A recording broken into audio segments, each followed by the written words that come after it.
Saya mau ulangi dari atas bacaannya. Tidak kan.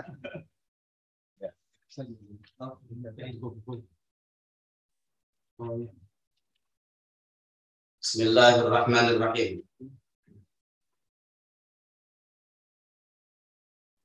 Fa'in qulta, maka apabila kamu katakan, idza kana al-qasdu minad dunya allati yuriduha minallahi ta'affufu 'anil nasi wal uddatu 'ala ibadatillahi ta'ala yakunu dzalika riya'an. Apabila tujuan dunianya yang ia harapkan ia dapatkan dari Allah itu adalah menjaga dunianya anin nasi dari manusia supaya tidak diambil orang, ya Allah, ya, dengan bacaan ayat kursi ini, ya Allah, misalnya jagalah dunia saya, ya, misalnya seperti itu. Wal uddatu ala ibadatillahi, dan persiapan untuk ibadah kepada Allah. Tujuan dunia itu tadi adalah untuk supaya dijaga oleh orang dari kejahatan orang, dan juga supaya bisa untuk persiapan sarana ibadah kepada Allah. Yakunu dzalika riya'an, apakah itu termasuk riya? Fa'lam, maka ketahuilah, itu sebenarnya kalau di dalam ilmu nahwu setelah iklam itu biasanya anda. Ada yang pakai inna dan anna. Tapi yang betul, yang sahih adalah anna. Fa'lam, maka ketahuilah anna ta'afufa, sesungguhnya penjagaan itu laisa fi kasratil mali, bukan di dalam memperbanyak harta, bukan termasuk di dalam memperbanyak harta. Wal jahi, dan pangkat, wal hitami, dan harta benda dunia. Wa innama huwa fil qanaati, tetapi sesungguhnya itu ada dalam qanaah, wa thiqati, dan percaya penuh bi kifayatillahi subhanahu wa ta'ala, dengan kecukupan dari Allah subhanahu wa ta'ala. Jadi yang disebut penjagaan itu bukan kok masalah harta dunianya banyak, pangkatnya tetap terjaga, harta bendanya tetap utuh, bukan, tapi ada di qanaah dan merasa cukup, percaya betul dengan kecukupan yang diberikan oleh Allah subhanahu wa ta'ala. Wa amal uddatu, adapun uddah, sarana, persiapan, ala ibadatillahi ta'ala, atas pelaksanaan ibadah kepada Allah subhanahu wa ta'ala, fa'idha kana muradu dzalika fala yakunu riya'an, maka tatkala itu yang jadi tujuan atau keinginan seseorang, maka yang demikian itu ya minta supaya Allah memberikan kemanfaatan atau memberikan dunia, tujuannya untuk ibadah, supaya bisa pergi haji, supaya bisa pergi umroh, supaya bisa zakat, itu tidak termasuk riya. Kalau tujuannya itu. Tapi kalau supaya bisa desainnya baru, masuk riya. Wadhalika, apalagi beli mobil-mobil yang gratis ya. Wadhalika ma yattasilu bi amril akhirati, yang demikian persiapan itu berhubungan dengan urusan akhirat. Sama kayak pertanyaan Dr. Agus Mufandi. Kalau kesehatan bagaimana? Kalau tujuannya sehat itu supaya dia bisa rajin ngaji, ya tidak termasuk riya. Minta kesehatan supaya dia nanti ketika sholat itu bisa ikut berjamaah terus, ya tidak termasuk riya. Jadi seperti itu. Wasbabiha, dan sabab-sababnya akhirat, wa yasiru qasduhud qat'an lidzalika, maka jadilah tujuannya itu secara pasti adalah untuk persiapan ibadah.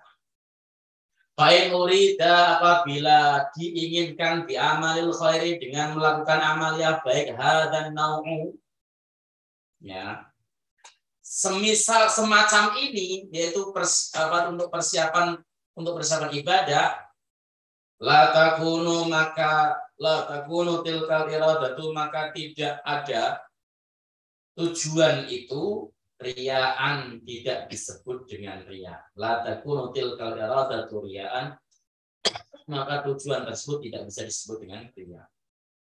Lianna hadhil umura, Tasiru bitilkan niyati khairan, karena sesungguhnya perkara-perkara itu dia menjadi baik dengan niatnya, dengan niat itu. Niatnya apa tadi? Untuk persiapan ibadah. Au tasiru fi hukmi amalil akhirah, atau dia menjadi dalam hukumnya hukum amalil akhirah, amal akhirat. Wala takunu iradatul khairi riya'an, maka tidak ada, atau wala takunu iradatul khairi riya'an, maka tujuan yang baik itu tidak termasuk riya. Wa kadzalika in aradta an yakuna laka ta'dhimun 'indan nas wa mahabbatun 'indal masyayikh al-a'immah wa yakunu qasduka min dzalika tamakkunu min ta'yidi madhhabi ahli al-haq wa raddi 'ala ahli al-bid'ah wa nasri al-'ilmi al-khaddin nasi 'ala al-ibadah wa nahwi dzalika duna an taqsida bidzalika syarafa nafsik min haitsu hiya apa itu namanya au dunyan. Ya dunia kan, dunia maksudnya. Au dunyan. Karena wala tanaluha. Tanalah aja. Au dunyan tanalaha fa inna hadhihi kullaha iradatun syadidun wa niyatun mahmudatun la yadkhulu syai'un minhu fi badir riya. Oke. Jadi gini. Demikian wakadzalika, demikian juga in arata ayyakuna laka ta'dhimun indan nasi, jika kamu berkehendak di dalam permintaanmu kepada Allah waktu tadi apa? Melakukan amal baik, ya. Amal baik, lalu kemudian dia minta supaya mendapatkan kemanfaatan dari Allah. Tujuannya adalah ta'dhimun indan nasi, supaya kamu mendapat pengagungan dari orang-orang. Diagungkan orang, dihormati orang. Au mahabbatun indal masyayikhil a'immati, atau dicintai oleh para guru-guru, oleh para imam-imam. Tujuannya pengen dicintai para syekh, para imam, diagungkan, dihormati oleh manusia.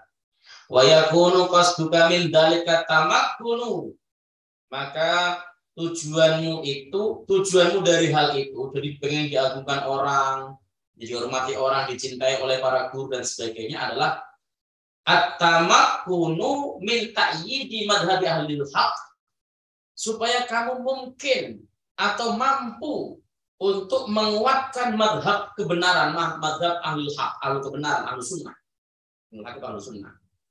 Ar-raddi ala ahli bidah, atau untuk menolak ahli bidah, au nasril ilmi, atau untuk menyebarkan ilmu, al-haddin nasi ala ibadah, atau memotivasi, mendorong orang untuk melaksanakan ibadah, wa nahwi dzalik, dan semisalnya, bukan duna an taqsida bidzalika syarafa nafsik, bukan tujuannya untuk memuliakan dirimu sendiri, min haitsu hiya dari sisi dirimu, au dunya, atau untuk mendapatkan dunia, tanahlah yang kamu bisa peroleh darinya. Fa inna hadhihi kullu iradah syadidah, sesungguhnya ini merupakan keinginan yang baik, yang benar. Wa niyatun mahmudah, dan niat yang tertentu. Yang khulu ya syai'un minha min fi babir riya, itu tidak masuk dalam bab riya. Jadi ada orang, saya ingin mendapat orang-orang itu melihat saya itu hormat.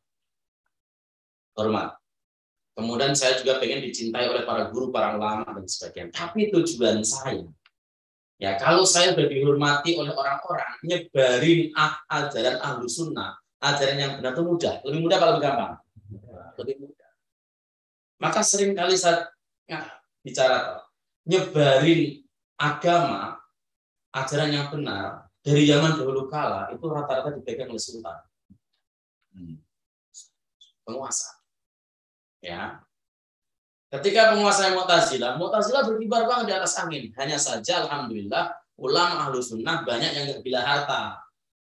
Jadi meskipun mereka di penjara dan sebagainya, mereka tetap tegar di atas ahlu sunnah wal jamaah. Ini yang harus kemudian kita lihat. Jadi kalau antum pengen berdakwah di masyarakat, jadilah orang terhormat dulu. Itu mirip dengan pasiennya Dr. Agus.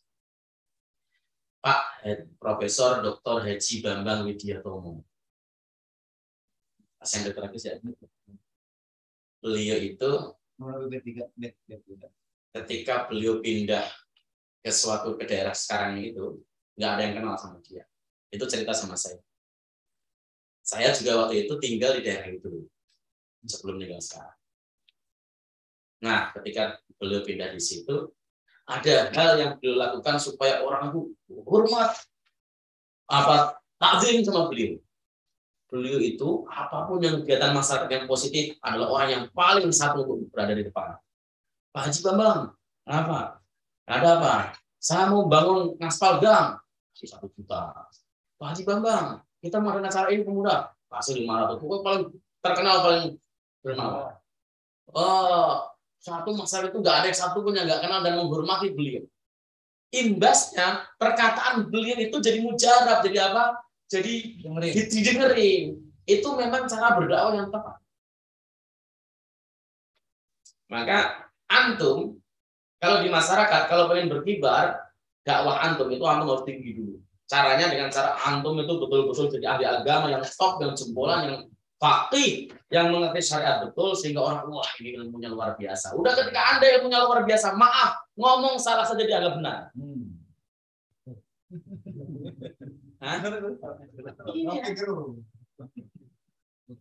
Ini caranya. Jadi takdimun nas itu tujuannya begitu. Ya. Jadi jadilah orang yang di depan orang itu kita dianggap orang yang luar biasa.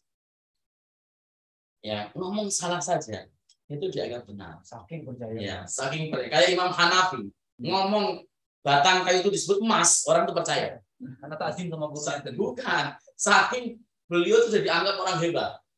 Maka Anda harus jadi orang hebat dulu. Kalau masih kroco-kroco jangan. Ya, akan jadi konflik. Begitu. Dan dicintai oleh para guru, kiai-kiai, ulama-ulama, habaib-habaib suka cinta pada dirinya. Tapi tujuannya untuk menolong madhab yang hak, madhab yang benar, omongannya didengerin. Kemudian setelah itu menolak ahlul bidah, ada kebid'ahan di masyarakat. Imam Asy'ari itu ketika menolak bid'ahnya Mu'tazilah, ya, beliau itu memang sudah terpandang di masyarakat sebagai pemikir, sampai beliau mengatakan saya akan hentikan bid'ahnya Mu'tazilah dengan kebid'ahan juga, kata Imam Asy'ari. Kenapa kalau disebut bid'ahan? Debat itu bid'ah. Para ulama zaman dulu salaf nggak pernah pada debat, nggak suka debat. Imam Malik sekarang debat aja nggak mau. Imam Malik debat, kata Imam Malik, nggak mau. Lah kenapa takut? Bukan. Kalau aku yang menang, apa kamu mau jadi pengikut? Ikut pada aku. Kalau kamu yang menang, aku kalah, aku juga udah jadi pengikut. Ya buat apa debat? Ya, sama-sama nggak mau kok gitu kan. Orang debat itu, kalau saya kalah hari ini, saya itu justru akan ketemu dengan teman-teman saya, guru-guru saya, untuk mencari rujukan lagi untuk debat dia. Begitu dia kalah, dia juga sama. Nggak henti-hentinya debat itu. Nggak ada manfaat. Nah, muncul Imam Asy'ari. Dulu itu sebenarnya nggak ada orang yang suka debat. Hingga paham Mu'tazilah itu kemana-mana dan merasa benar. Paham Ahlussunnah wal Jamaah semakin mengecil. Nah, ketika Imam Asy'ari kemudian bangkit mendebati semuanya itu tidak ada debat. Tujuannya supaya orang tahu pada Ahlussunnah itu hak. Begitu tujuannya. Nah, kalau itu memang terjadi, misalnya Anda jadi penguasa, jadi orang hebat, ya, punya kekuatan untuk mengatakan ini nggak boleh, itu boleh, ya lakukan. Jangan kemudian malah mengalir mengikuti arus. Nggak boleh. Jadi lurah misalnya, ya Anda soleh jadi lurah. Di situ ada kebudayaannya nggak baik, ya lakukan untuk dirubah. Saudara-saudara sekalian, acara model tari-tarian yang kayak gini, tayuban, ledean harus diadakan. Bukan kenapa-napa ini budaya, tapi kita mengharap kepada Allah, kita ganti pengajian. Gitu kan modelnya kan? Bagus. Punya kekuasaan kok. Punya kekuatan kok. Ya, laksanakan. Mumpung masih punya kekuatan, sebab kekuasaan itu tidak selama-lamanya. Itu caranya. Nah, saya waktu jadi kepala sekolah itu kan, selagi saya masih di kepala sekolah aturannya begini. Ya. Hutang koperasi tidak boleh hutang duit selagi saya sekolah. Udah gitu aja. Jadi kalau kemudian beda lagi ya silahkan berurusan saya. Tapi memang caranya harus begitu. Kita punya kekuasaan. Jadi RT juga begitu. Rebut koperasi. Lupa tiba-tiba ke situ. Nah, itu saja. Atau untuk menyebarkan ilmu. Nah, itu paling enak. Ngaji di tengah masyarakat yang orang percaya betul sama kita itu enak banget. Nggak usah pakai dalil-dalilan, nggak percaya.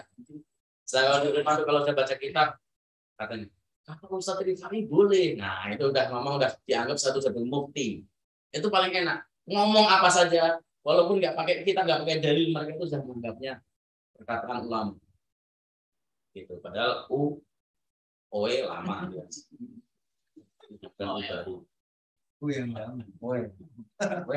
Ini harus antum mengerti betul, serius. Suatu saat makanya sering anak antum itu kalau pengen antum dakwahkan, suruh dakwah, berkibar dulu.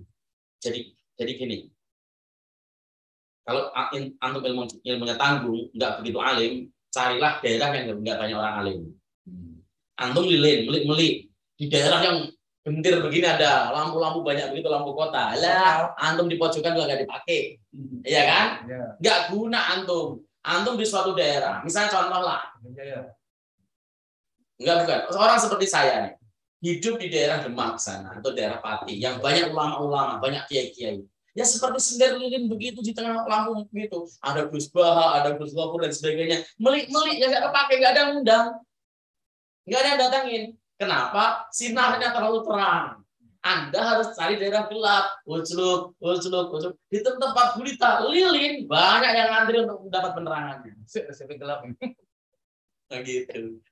Berarti antum nganggap saya lilin dong. Tadi ceritanya begitu. Ya, tapi sekarang udah terang. Begitu. Antum juga. Antum misalnya nih, ya. Jelek gini saya di Demak dulu panggilan terus. Ya. Ilmunya nggak segitu hebat, bisa baca Quran bagus saja, kemudian dikit-dikit, cari pinggiran-pinggiran di komplek-komplek yang nggak begitu banyak orang pintar, ya antum jadi kiai bisa. Kalau kita kuning. Ya serius itu bawahnya. Saya pernah hidup di sebuah komplek yang bukan elit tapi mewah, mepet sawah. Oh, ya, itu serius. Mewah. Di situ saya datang. Nah, karena saya sudah ada banyak teman-teman saya, murid-murid saya di situ yang kenal, yang memang murid saya, dan saya sudah disebut sebagai ustadz memang karena begitu masuk mereka sudah tahu kalau saya ngajar. Begitu mereka bikin masjid, saya disuruh untuk ngetes para imam. Nggak ada yang pantas. Ada yang pantas dikit-dikit. Nah ini ada imamnya. Pantas dikit-dikit. Meli-meli. Ya jauh lah dari ustadz itu jauh. Ya paling kayak korek api gitu. Ya. Jadi pantas. Itu jadi imam dari mimpin tahlil sebagainya jadi kemudian jadi kiai. Itu namanya kiai nasib. Nasibnya bagus. Begitu caranya. Kalau anak antum di lingkungan antum sekarang banyak kiai, orang-orang hebat dan sebagainya, suatu saat sekolahnya pesantren dan sebagainya, suruh pindah, cari tempat yang gelap gulita, itu juga etika dakwah. Makanya Imam Syafi'i sering mengatakan hijrahlah, pindahlah dari negeri Anda. Itu akan manfaat. Dan itu saya lakukan. Saya hijrah kan dari Demak. Jangan ditipu. Kacau. Kalau mantri di kampung aja banyak. Itu caranya. Saya dikasih. Masya Allah ya. Jadi anak antum nyantri, cari tempatnya. Nah kayak saya latih ini bener. Masuk komplek yang nggak banyak orang pintar dan nggak ada lah saya rasa. Dia paling pintar sendiri kan, padahal hasilnya nggak terlalu pintar maksudnya, tapi pintar sendiri di situ. Tapi kalau mau putih keirian. Jadi ketika dia masuk bawa kitab kuning, orang-orang yang nggak bisa baca kitab kuning itu menstigmakan kitab kuning itu tak susah. Kalau sudah bisa baca berarti jempolan udah begitu. Ini jempolan sudah. Langsung kemudian diangkat jadi imam, jadi ngaji, bikin saum muda. Terpandang di masyarakat, berkatnya pasti dua kalau selamatan. Iya kan? Itu salah satu manfaat orang alim itu adalah berkatnya dua. Ya, sama pisang biasanya. Nanti akan datang lagi orang yang mungkin alim, tapi secara otomatis mindset masyarakat udah dikuasai dia. Apalagi kalau kemudian tiket sarjananya dipegang kan. Zaman sekarang itu mau nggak mau kita berhadapan dengan udah gelar itu penting sekali. Saya kemarin semalam itu saya ceramah setelah saya ngaji dari Bekasi, saya ceramah acaranya hitanan, nikah plus selamatan orang meninggal kan. Dari 3 acara dari 1. Saya suruh ceramah. Padahal kiai itu banyak berderet. Kenapa saya suruh? Karena saya dokter. Feodal sekali kan. Padahal dokter itu nggak menunjukkan pintar ngaji. Kenapa kok bisa begitu? Ya feodal bangsa kita masih ngandelin titel. Saya dibisikin, Ustaz, itu kalau pada jadi imam, kalau juga kecepatan, kita baru Malik Yaumdin baru rukuk dan sebagainya. Oh, saya aja ngomong keras imam dan ugal-ugalan. Pada diem semua nggak ada protes. Kenapa? Karena feodal. Udah takut pada gelar. Begitu. Itu salah satunya. Makanya jangan kemudian remehkan. Gelar nggak penting, salah. Gelar itu penting. Buat nakut-nakutin minimal kan. Mungkin ada ijazahnya itu. Iya. Kalau yang ini beneran ini, kalau mau dites boleh. Kalau yang ini nggak feodal, ini bener-beneran nih. Nggak, maksud saya bangsa kita itu feodal. Maka saya ceritain Salatif tadi kan, tinggal 1 titik saja yang dia harus raih, punya gelar akademis. Nah, dibantulah. Makanya kemarin saya suruh kuliah supaya dapat gelar sarjana Quran, misalnya kan gitu kan. Ya, buat nakut-nakutin orang. Gitu. Lah itu termasuk dari bagian takdimun nas ini loh. Kalau tujuannya supaya masyarakat mau mendengar ucapan saya, cari gelar itu termasuk bukan bagian ria. Supaya dakwah anu didengarkan. Kalau enggak pada bubar ya, pengen sih. Wah, magister agama dia enggak punya gelar. Enggak, pasti begitu ya. Itu aja. Mudah-mudahan manfaat. Kita terus subhanallah kita